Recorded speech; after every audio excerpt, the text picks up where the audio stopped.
হাই everyone, কি খবৰ? আশা কৰোঁ সকলো ভালে আছে আৰু মই বিৰাটেই বেছি ভালে আছোঁ। আজি যিহেতু গৈ আছোঁ উমানন্দ দৰ্শন কৰিবলৈ, প্ৰথমবাৰ দৰ্শন কৰিব গৈছিলোঁ, কিন্তু মেইন মন্দিৰভাগ দৰ্শন কৰা নহ'ল। সেয়েহে আকৌ ওলাইছোঁ মেইন মন্দিৰভাগ দৰ্শন কৰিবলৈ। আৰু মোৰ লগত ওলাইছে ওচৰৰে ভণ্টি এজনী আৰু মহাই আমাক ধুনীয়াকৈ জাহাজত উঠাই দিব আৰু আমি দুয়োজনীয়ে মেইন মন্দিৰভাগ মানে উমানন্দ মন্দিৰ দৰ্শন কৰিবলৈ যাম। আৰু বতৰটো যিহেতু ডাৱৰীয়া আছিল আৰু এইফালে আহি মাজগাঁও জাহাজ ঘাট পালোহি আৰু ধুনীয়াকৈ বহি লওঁ। তেওঁ দৰ্শন দিয়া আৰু নহয় জানো।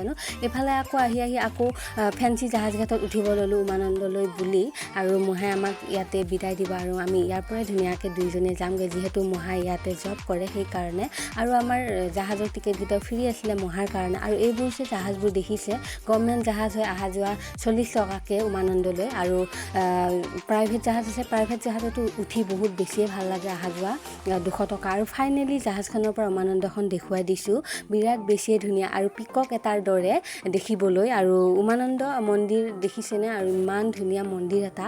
আৰু যিসকলে আহিছে কমেণ্টত জনাব, আৰু যিসকলে অহা নাই মোৰ ভিডিঅ'ৰ যোগে চাওক আৰু আহিব, এই মন্দিৰবোৰ দৰ্শন কৰিব লাগে। আৰু ধুনীয়াকৈ, আৰু যিহেতু তেওঁ দৰ্শন পাবলৈ গৈ আছোঁ, তেওঁ দৰ্শন দিয়ে নিদিয়ে তেওঁ জানিব, নহয় জানো। তেওঁৰ ওপৰতে ভৰসা কৰি গৈ আছোঁ, যিহেতু মানুহ কম আছিলে দৰ্শন পাম চাগে।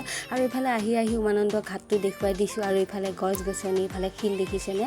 আৰু ধুনীয়াকৈ দোকান বজাৰবোৰ আছে, ফল মূলৰ দোকানো পাব, ধুনীয়াকৈ খাবলৈ পাৰিব, চাহৰ দোকানো আছে।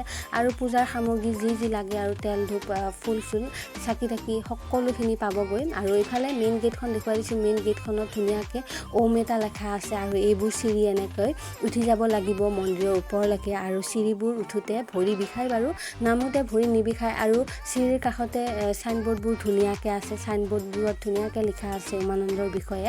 আৰু মন্দিৰ বুলি ক'লে মই বিৰাট বেছি ভাল পাওঁ, আপোনালোকৰো কেনেকুৱা লাগে কমেণ্টত জনাব। আৰু মন্দিৰ বুলি ক'লে এনেকুৱা এটা পৰিৱেশ ভাল লাগে, গছ গছনি পাহাৰ এখন থাকিব লাগে, তাতে আকৌ চৰাই চিৰিকটি মাতবোৰ ধুনীয়াকৈ ওলাই থাকে। আৰু মানুহৰ গুণ গান মন্দিৰৰ, ইফালে মন্দিৰৰ টিলিঙাবোৰ ধুনীয়াকৈ বুজি থাকে। আৰু বিৰাটেই বেছি ভাল লাগে মন্দিৰত প্ৰৱেশ কৰিবলৈ। আৰু তাৰ ওচৰতে যদি নদী এখন থাকে বিৰাটেই বেছি ভাল লাগে। আৰু উমানন্দ মন্দিৰটো ব্ৰহ্মপুত্ৰৰ মাজতে অৱস্থিত। আৰু এতিয়া ধুনীয়াকৈ যাওঁ মেইন মন্দিৰভাগ দৰ্শন কৰি লওঁগৈ, যিহেতু মানুহ কম আছে, তেওঁ দৰ্শন দিব চাগে, চাই থাকক। তাৰ পাছত অলপ পূজাৰ সামগ্ৰী লৈ কিনে এনেকৈ চিৰিৰে উঠিব ল'লোঁ। আৰু যিহেতু মেইন মন্দিৰ ভাগলৈ গৈ আছোঁ, আৰু আমি দুয়োজনী এনেকৈ গৈ আছোঁ, তাইও এইফালে ভিডিঅ' বনাই আছে আৰু ময়ো এইফালে ভিডিঅ' কৰি আছোঁ। আৰু আমি যিমান পাৰোঁ তাড়াতাড়িকৈ যাবলৈ চেষ্টা কৰিছোঁ, যিহেতু বেছি লাইনত থিয় হ'লেও বহুত বেছিয়ে দেৰি হৈ যায়।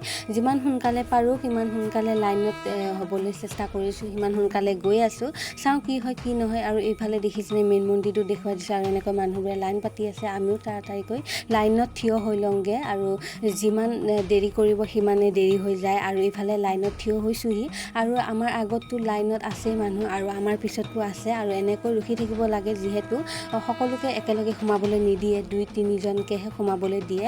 গেটৰ সন্মুখত পণ্ডিত ৰখিয়ে থাকে। আৰু এই মন্দিৰভাগ দেখুৱাই দিছোঁ, আৰু এই গেটটোৰে সোমাব লাগিব। তাৰপাছত এইফালে দৰ্শন কৰিলোঁ মেইন মন্দিৰভাগ, আৰু আপোনালোকে চাই থাকক। এইফালে গেটখন প্ৰৱেশ কৰাৰ পাছত এনেকৈ এখন ভিতৰ ভাগ দেখা পায়। আৰু ইয়াতে ধুনীয়াকৈ পণ্ডিত দুজনে হাতত ফুল এপাহ ল'বলৈ দিয়ে, তাৰপাছত মন্ত্ৰ মাতি ফুট এটা দি দিয়ে কপালত। আৰু ধুনীয়াকৈ এনেকৈ লাইন পাতিব লাগে মেইন মন্দিৰ ভাগলৈ বুলি। আৰু অৱশেষত মেইন মন্দিৰ ভাগ দৰ্শন কৰি এই গেটখনেৰে ওলাই আহিছোঁ। আৰু কাষতে দেৱী মাৰ মূৰ্তি এজনা আছে, আৰু ধুনীয়াকৈ সেৱা কৰি বহুত বেছিয়ে ভাল লাগিলে। আৰু মেইন মন্দিৰ ভাগৰ বৰ্ণনা অলপ কৰি দিছোঁ। মেইন মন্দিৰ ভাগ মানে এটা গুফাৰ নিচিনা, ধুনীয়াকৈ চিৰিৰে নামি যাব লাগে, বহুত আন্ধাৰ আছিলে। আৰু শিৱলিংগ আছে, শিৱলিংগটো ব্ৰহ্মপুত্ৰৰ পানীৰ লগত লিংক আছে। আৰু ধুনীয়াকৈ মই এবাৰ নহয় দুবাৰকৈ স্পৰ্শ কৰিলোঁ। ধুনীয়াকৈ পণ্ডিত দুজন থাকে তাতে, আৰু ধুনীয়াকৈ মন্ত্ৰ মাতি দিলে আৰু আশীৰ্বাদ ল'লোঁ। আৰু তেওঁৰ আশীৰ্বাদে আৰু আশীৰ্বাদ, নহয় জানো। তাৰ পাছত আহিলোঁ গণপতি বাবাৰ ওচৰত। আৰু গণপতি বাবাৰ মন্দিৰটো আছে উমানন্দ মন্দিৰ কাষতে। আৰু গণপতি বাবাৰ মন্দিৰৰ সন্মুখতে আছে তেওঁৰ বাহন মৌচকজী, আৰু ইয়াতো ধুনীয়াকৈ সেৱা কৰিলোঁ। তাৰ পাছত গ'লোঁ বৈদ্যনাথ মন্দিৰ, আৰু বৈদ্যনাথ মন্দিৰতো ধুনীয়াকৈ সেৱা কৰিলোঁ। তাৰ পাছত গ'লোঁ মহাকাল মন্দিৰ, আৰু মহাকাল মন্দিৰটো ভিতৰৰ ভাগৰ পৰা মানে নেদেখালোঁ, আৰু বাহিৰৰ পৰাই দেখালোঁ। বাহিৰৰ পৰা দেখা পাই তাতেও শিৱলিংগ আছে, ধুনীয়াকৈ অন্তৰৰ পৰা সেৱাটো কৰিলোঁ। আৰু এই 3টা মন্দিৰ উমানন্দ মন্দিৰৰ কাষতে আছে।